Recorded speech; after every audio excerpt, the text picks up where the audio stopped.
ননি, ও ননি, কোথায় গেলি রে পোড়ামুখী? সেই কোন সকাল থেকে ডাক দিয়েছি, এখনো তো সাড়া নেই। বের হ বলছি, রাসুদের পুকুর থেকে জল নিয়ে আয়।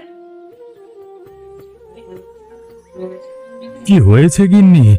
সকাল সকাল এভাবে চেঁচামেচি শুরু করলে কেন? চেঁচামেচি না করে কি আর উপায় আছে? মেয়েটা দিনে দিনে ঢিঙ্গি হচ্ছে, আরো দস্যিপনা বাড়ছে। দেখো না, সে কখন থেকে ডেকে যাচ্ছি, তার ঘুম থেকে ওঠার নামই নেই। সে ঘুমুলে তবে না ঘুম থেকে উঠবে আজকে? মানে, ননি ঘরে নেই? না, নেই। সে তো সেই কোন সকালে উঠেই বেরিয়েছে, তুমি খেয়াল করনি? না, আমি তো ওকে ডেকে নিয়ে কমলার কাছে গিয়েছিলাম কটা লঙ্কা আনতে। আজ কেবল পান্তা আছে, তাই ভাবলাম দুটো লঙ্কা হলে ডোলের ভাত খাওয়া যাবে। পান্তা ভাত খাবার ভয়ে হয়তো মেয়েটা আমার সাত সকালবেলায় বাড়ি থেকে বেরিয়েছে। সে কি এই জন্য বেরিয়েছে নাকি? অপুদের বাগানে নিশ্চয়ই আম কুড়াতে গেছে। এত করে বলি ওই বাগানে যাস নে, কি শুনে আমার কথা? ছোট মানুষ, দুটো আম কুড়িয়ে নিলে আর কি বলবো। তোমাকে তো কেউ কিছু বলে না, যত সব আমাকে শুনতে হয়। সেজ খুড়ির মুখ শুনলে না আর গায়ে থাকা যায় না। আচ্ছা, ননিকে আমি বুঝিয়ে বলবো ক্ষণ। এখন আমাকে দুটো ভাত দাও, খেয়ে দিয়ে মাঠে যাই। হাত মুখ ধুয়ে এসে বারান্দায় বসো, আমি দিচ্ছি।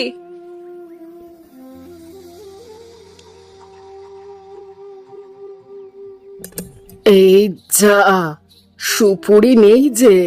কানুটালে কত করে বললাম আমাকে দুটো সুপুরি কিনে দিয়ে যেতে। তা সে হারামজাদা যদি আমার কথা শোনে, আজ আসুক ধবলির দুধ দিতে, দুটো কথা শুনিয়ে দেব ক্ষণ।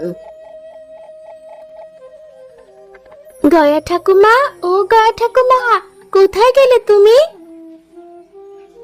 কে কে এলো আবার এই সাত সকালে? আমি ননি গো ঠাকুমা, তুমি আমাকে চিনতে পারছো না? ও, আমার ননি দিদি ভাই। চোখে দেখার বয়স কি আর আছে এখন? দিন দিন আর এখন চোখে দেখতে পাই না। আমি বাবাকে বলে শহর থেকে তোমার জন্য একটা চশমা আনানোর ব্যবস্থা করব। থাক দিদি ভাই, তুই যে বলেছিস সেটাই অনেক। এমনিতেই মোড়লের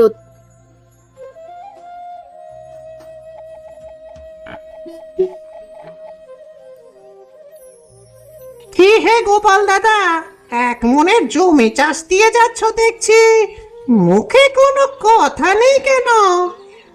দিনে দিনে যে পরিমাণ দায় দেনায় ডুবে যাচ্ছি, মুখে কি আর কথা থাকে রে বিমল? এদিকে আকাশে মেঘের আনাগোনা টের পাচ্ছি। এখন বৈশাখ মাসের শেষ দিক, ঝড় বৃষ্টি তো এখন থাকবে। সেটা থাকবে আমিও জানি, কিন্তু আমি ভাবছি আমার ঘরটার কথা। কোনো কারণে বেড়া দিয়ে থাকি, চালের জায়গায় জায়গায় ফুটো হয়ে আছে। বৃষ্টির জলে যে ঘর একেবারে ভেসে যাবে। গো, তা কি তোমার ঘরে এমন হাল? আরে মোড়ল মশাইকে ফসলের ভাগ দেবার সময় কিছু টাকা ধার নিয়ে ঘরের চালটা মেরামত করব। সে তিনি মানলে হলো, আমাদের জমি, অথচ আমাদের থেকে খাজনা নিয়ে আমাদের রক্ত শুষে খাচ্ছে। থাক থাক, এসব কথা এদিকে বলিস না বিমল। বাতাসে ভাসলে মোড়লের কানে যেতে বেশি সময় লাগবে না। যে বলতে পারি না, তার সাথে তো সাধু কাকা আছে। আমাদের বিপদটা তারা কেউ একটিবার বুঝতে চায় না। এবারের বৃষ্টিতে মনে হয় না আর ঘরটা রক্ষা করতে পারবো। মোড়ল মশাইকে বলে কোনো উপায় করা যায় কিনা? আমার মনে হয় না কোনো উপায় হবে। তবুও গিয়ে দেখিস একটিবার। এখন কাজে মন দে দেখি। কই রে সবাই, কাজ কাম রেখে সবাই একটু এদিকে আয় দেখি। মোড়ল মশাই তোদের সবার সাথে একটু কথা বলতে চায়। আগে আগে বলুন মোড়ল মশাই, আমাদের ডেকেছেন কেন? চুপ করে দাঁড়া না দুটো মিনিট, মোড়ল মশাই নিজেই সব বলবে, দাঁড়া। আকাশে মেঘ করেছে, আমাদের সন্ধ্যাটাকে ফসল ঘরে তুলতে হবে। কি এত বড় কথা? আমার গায়ে থেকে আমার উপরেই কিনা বেয়াদবি কথা হচ্ছে। এই জমি আমার বাপ দাদাদের, তারা তোদের বাপ দাদাদের কাছে দান করে গিয়েছিল। সে যাই করুক না কেন, কিন্তু এখন তো আমাদের এসব জমির মালিক আমরা। তোমরা না মালিক হলেও আমার দাদার দেওয়া সম্পদের সমপরিমাণ টাকা আমি তোমাদের থেকে নিতে চাই। সারা বছর কষ্ট করে ফসল দিয়ে আমাদের সংসার চলে মোড়ল মশাই, আর এখন তার উপরে খাজনার হার বেড়েছে। চুপ থাক ছোট লোকের দল, টাকা না নিতে পারলে এবারের ফসল সব মোড়ল মশাইয়ের বাড়িতে জমা দিয়ে আসবি তোরা। সে কি, সব সব ফসল যদি মোড়ল মশাইয়ের বাড়িতে পাঠাই, তাহলে আমার সংসার চলবে কি করে? তোমার সংসার কিভাবে চলবে সেটা জানা তো আমার কম্য নয়। কালকের মধ্যে টাকা না দিলে পরের দিন থেকে জরিমানা হবে। মনে থাকে জানো সবার এই কথা। চলুন মোড়ল মশাই, চলুন।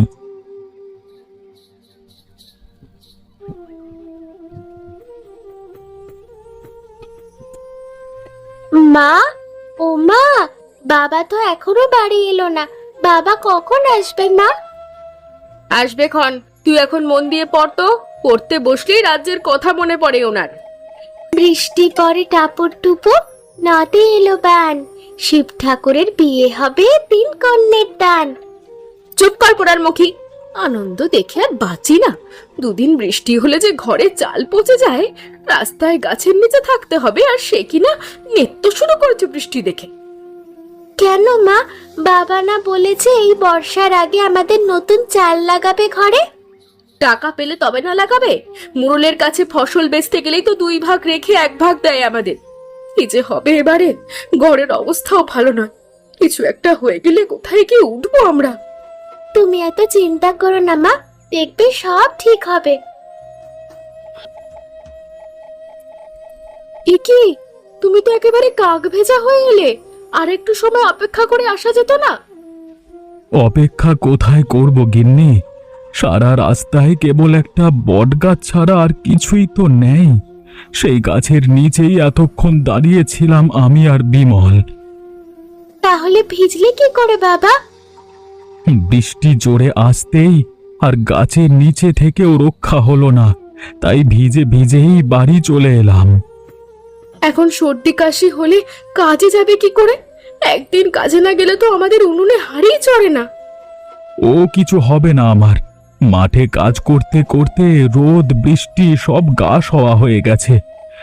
ননি, যা তো মা, ঘর থেকে আমার গামছাটা এনে দে আমাকে। ঠিক আছে, যাচ্ছি বাবা। বৃষ্টির হাত থেকে ফসলগুলো তো কোনো রকমে বাঁচিয়ে মোড়ল মশাইয়ের গুদামে রেখে এলাম, কিন্তু যা বৃষ্টি শুরু হয়েছে, এই 3 দিন ধরে তাতে করে কি টাকা আনতে যেতে পারবো?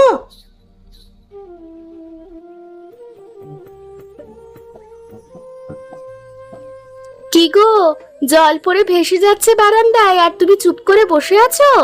একটিবার আমাকে ডাক দিতে তো পারতে। জল তো পড়বেই, ঘরে চালের অবস্থা যে শোচনীয়, আর 2 দিন এভাবে বৃষ্টি হলে ধসে পড়বে। মোরলের গুদামে তো ফসল সব দিয়ে এসেছো, এখন তো ফসল ঘরে তোলা নিয়ে চিন্তাও নেই। এক পাক গিয়ে ফসলের দামটা নিয়েলেই তো পারো। সে যাব, কিন্তু যেভাবে বৃষ্টি হচ্ছে যাব কি করে? বৃষ্টি তো থামার নামই নিচ্ছে না। আমার তো বড্ড ভয় হচ্ছে জানো। কেন ইনি? সেবার তো কোনোভাবে আমরা বৃষ্টির হাত থেকে গজরটা বাঁচিয়েছিলাম, কিন্তু এবারে যে অবস্থা দেখছি, আমরা শেষ রক্ষা পাবো তো? আমি তো সেটা নিয়ে বেশ চিন্তিত গিন্নি। কি যে করি, এদিকে হাতে তেমন টাকা পয়সাও নেই যে নতুন চাল দিয়ে ছাউনি দেবো যে। তুমি এক কাজ করো, ভিজে ভিজে হলেও গোপাল দাদাকে নিয়ে একবার মোরলের বাড়ি থেকে ঘুরে এসো। টাকা পেলে ফেরার পথে ঘরের চালের বন্দোবস্ত হবে। বৃষ্টির হাত থেকে বাঁচাতে ফসলগুলো তো মোড়লের গোদামে রেখেছি, কিন্তু মোড়লের হাত থেকে কি করে বাঁচবো বলো দেখি? সে তো ফসলের ন্যায্য দাম দেওয়া দূরে থাক, আমাদের ভাগের টাকাটা নিতে পারলে বাঁচে। তাহলে এখন কি করবে? গাছের নিচেও আশ্রয় মিলবে না। বেশ, তাই করাও। গোপাল দাদাকে নিয়ে একবার গিয়ে দেখো। গামছাটাও এনে দাও দেখি, মাথায় দিয়ে বের হই। ঠিক আছে।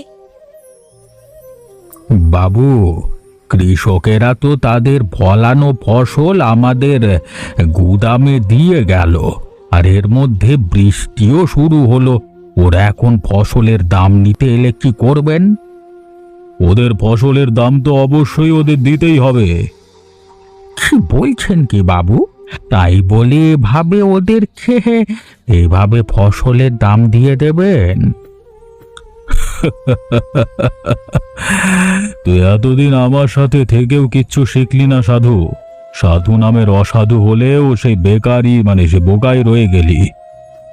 আপনি তো বললেন ওদের ফসলের দাম দেবেন, ওদের সব টাকা দিয়ে দিলে টাকা আদায় করব কি করে আমরা? প্রতিবারের মতো এবারেও খাজনার নামে ওদের থেকে 3 ভাগের 1 ভাগ ফসলের দাম দেব, আর বাকি 2 ভাগ আমার হবে। ওহো, এইবার বুঝেছি। তবে ওরা এলে আমি ওদের এই বলে শাসিয়ে দেবক্ষণ। মনে হয় না এই বৃষ্টি দিয়ে ওরা আসবে। বাবু আছেন নাকি? আরে তোরা এই বৃষ্টি দিয়ে ভিজে ভিজে আমার বাড়িতে এলি কেন? হ্যাঁ, আগে বাবু, আমাদের সকল ফসল তো আপনার গুদামে রেখে দিয়েছি। এখন যদি আমাদের ফসলের দামটা দিন। এখনই টাকা দিয়ে কি করবি তোরা? বুঝতে পারছেন না বাবু, এই সুযোগে বৃষ্টির দোহাই দিয়ে খাজনা না দেবার ধান্দা। আগে না না বাবু, আসলে আমাদের সবার ঘরবাড়িগুলোর বেহাল দশা। এভাবে আর 2 দিন বৃষ্টি হলে কারোর ঘরের চাল বা কারোর ঘরের দেওয়াল ধ্বংস হয়ে পড়বে। এমন বিপদে তোদের তো আমি আর ফেরাতে পারি না। যতই হোক আমি এই গাঁয়ের মোড়ল। সাধু, এক কাজ কর, ওদের সকলের খাজনার টাকা কেটে বাকি টাকা দিয়ে দে। কিন্তু বাবু, খাজনার টাকা কাটলে যে আমরা যা পাবো তাই দিয়ে কিছুই হবে না। এইবারে তো আমাদের টাকাটা মাফ করুন বাবু। বাবু খুশি হয়ে দিচ্ছে, ভালো লাগছে না তাই না? বেশি বাড়াবাড়ি করলে এটাও পাবি না কিন্তু। আমার বাড়িতে রাতে এত ঝামেলা আমি চাইছি না। দ্রুত ওদের টাকা দিয়ে বের কর তো।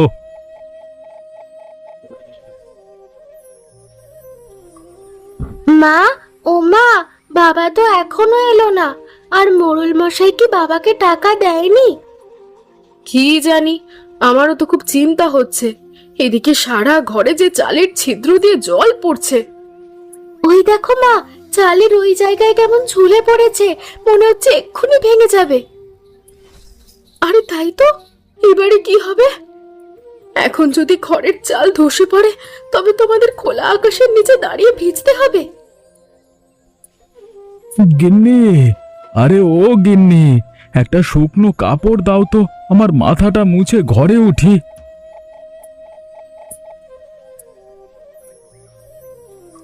তুমি এসে পড়েছো বাবা? কি গো, তোমার আসতে অত দেরি হলো যে? মোড়ল মশাই বুঝি টাকা দেয়নি?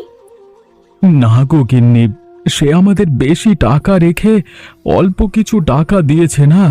এই দিয়ে তো ঠিক মতো বাজারই হবে না, ঘরের ছাউনি কি করে দেব? ওই দেখো, ঘরের চাল ভেঙে যায়, জল পড়ে সারা বারান্দা একাকার অবস্থা। চারপাশে এত মানুষের হাহাকার কিসের বাবা? সবাই যে গৃহহারা হয়ে যাচ্ছে রে মা, আমাদেরও বুঝি গাছের নিচে আশ্রয় নিতে হবে? এত মানুষ বিপদে পড়েছে, আমাদের আর ঘরে বসে থাকা চলবে না, না হলে এখানেই চাপা পড়ে মরতে হবে। তাহলে চলো সবাই বেরিয়ে পড়ি, দরকারি কিছু জিনিসপত্র নিয়ে বের হই। চলো দেখি কোনো উপায় করতে পারি কিনা। অনুনি, আমার সাথে আয় তো মা। ও গোপাল দাদা, এখন আমরা কি করবো গো? এই বৃষ্টিতে তো সবাই এখন গৃহহারা হলাম।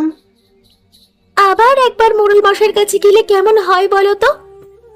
না না না, মোড়ল মশাই দেবে আমাদের আশ্রয়? সেগুড়ে বালি আমাদের ন্যায্য টাকা যে মেরে খায়, সে কি করে আশ্রয়দাতা হবেন? একদম ঠিক বলেছিস জয়া, মোড়ল একটা বড় পাপের হারামি। ওর বাপটা যেমন খারাপ ছিল, বীজটাও তেমন খারাপ হয়েছে। একেবারে রক্তবীজ গো পিসি। এখন আমরা কি করি বলো তো পিসি? এখানে তো বেশিক্ষণ থাকা যাবে না, আস্তে আস্তে জল ঢুকছে। আরে তাই তো, এখন আমাদের যাওয়ার যে আর কোনো রাস্তা নেই। একটা উপায় আছে, যদি তোরা সেই মতো কাজ করতে পারিস তাহলে আমাদের আর বৃষ্টিতে ভিজতে হবে না। কি উপায় পিসি? আমাদের সময় কোনো বিপদ আপদ দেখলেই মানুষ মাটির নিচে ঘর বানাতো। এটা যেমন বিপদ থেকে রক্ষা করে, তেমন শত্রুদের নজরের আড়ালে রাখে। এটা কি করে সম্ভব? এমন আবার হয় নাকি? আমিও ছোটবেলায় এমন কাহিনী শুনেছি। তোমার এই বুদ্ধি কাজ করবে তো গয়া পিসি? করবে বই কি, তোরা শুধু একবার মাটির নিচে ঘরটা বানিয়ে দেখ। আমার মনে হচ্ছে এটাই শেষ উপায়। এটাই করতে হবে, এছাড়া তো আর কোনো পথও খোলা নেই আমাদের। বাড়ি থেকে বের হবার পথে দা, কোদাল, খুন্তা সব নিয়ে বেরিয়েছি। তাহলে এখনই কাজ শুরু করে দে, কি বলো গোপাল দাদা? তুই ঠিকই বলেছিস, এছাড়া তো আর কোনো পথ নেই। চল, সবাইকে নিয়ে আমরা আমাদের মাটির নিচে ঘর বানানো শুরু করি।